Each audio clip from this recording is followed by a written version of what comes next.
En tant qu'enseignant, parent, éducateur, est-ce que vous trouvez que c'est difficile de parler des émotions avec les enfants? Wow!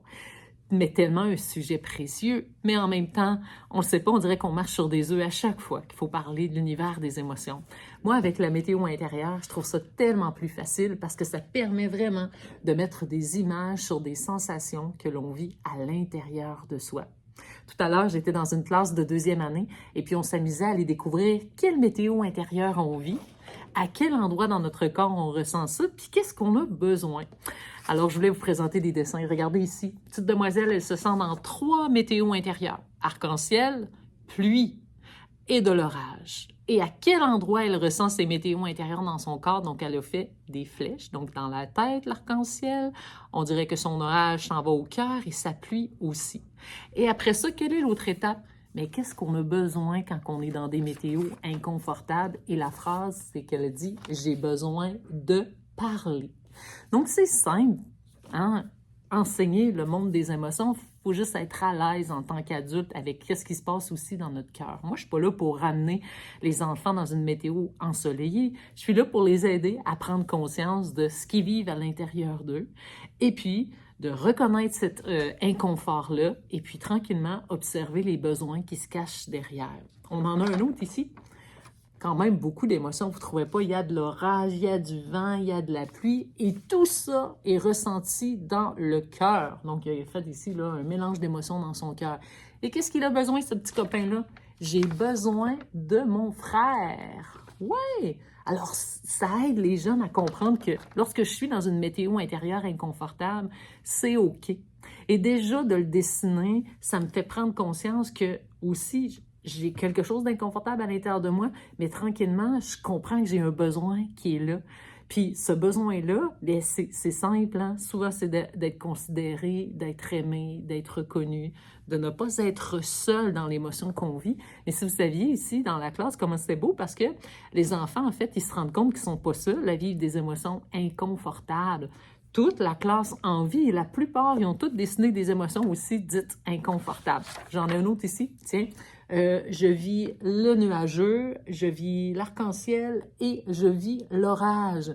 À quel endroit je ressens ça dans mon corps? Bien, regardez, nuageux, c'est dans la tête, ça c'est la fatigue. Ensuite de ça, l'arc-en-ciel, elle le ressent dans son cœur. Et puis l'orage, elle le ressent, non, c'est l'orage qu'elle ressent dans son corps, puis l'arc-en-ciel un peu ici dans le bas du corps. Et qu'est-ce qu'elle a besoin, cette petite? Elle a besoin de maman Adélie. Mais c'est magnifique. Donc, c'est de se rendre compte que la petite, là, il reste une période. Là, elle est partie à la récréation. Elle a déposé ses émotions sur un papier. Elle a pris le temps de s'observer aussi. Hein? C'est comme si quand on dessine, on déverse l'émotion, tout ce qui se passe sur un bout de papier. Ça nous aide à prendre une distance. Et puis, elle a dit, ce soir, on va parler à maman de ma météo intérieure. Donc, c'est ça qui fait toute une différence pour les enfants. Les émotions, ça fait partie d'un humain. Et quand on a un langage émotionnel pour en parler, c'est tellement plus simple. On n'a pas besoin de ramener les enfants dans le soleil. Ce qu'on veut, c'est juste les aider à apprivoiser l'inconfort qui se cache à l'intérieur d'eux. Et puis, en fait, les aider à reconnaître eux-mêmes qu'est-ce qui est là, ce besoin-là. Et c'est la même chose pour moi. La seule chose que je peux offrir beaucoup à ces enfants-là, c'est beaucoup d'amour, de l'écoute, de l'attention, les faire sentir importants, considérés. Puis après ça, tout le reste du travail se fait tout seul. Donc, un enfant n'a pas à payer pour être aimé. Donc, si l'enfant n'est pas dans le soleil, là, ben, est-ce que toi, là, tu lui donnes de l'amour puis de l'attention quand même, ou bien tu le repousses parce qu'il faudrait qu'il soit dans le soleil pour être aimé dans ta classe? Hein? C'est quand même important de considérer ça. Alors voilà, j'espère que cette capsule t'aide à réaliser à quel point c'est simple de parler des émotions, mais en même temps, ça demande du temps. Puis ça, là, aussi, le temps qu'on investit en classe à parler des émotions, j'espère que vous réalisez qu'on le regagne dans les apprentissages. C'est-à-dire qu'il y a des enfants qui arrivent ici en classe le matin, ils sont zéro disponibles pour apprendre.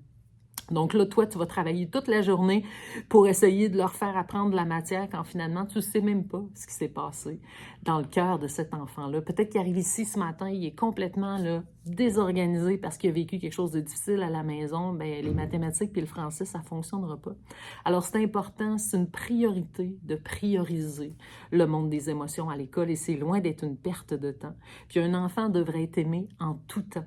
Il n'y a pas besoin d'être dans le soleil pour être aimé parce que vous imaginez à quel point on se sent comme zéro considéré quand on le sent qu'on arrive dans la pluie, on arrive dans l'orage, puis que là, finalement, notre enseignante, notre éducatrice nous regarde comme si on avait zéro valeur parce qu'on n'est pas assez ensoleillé pour être aimé. Bien, voyons, c'est quoi ça? La profession d'enseignant, c'est une passion, n'est-ce pas?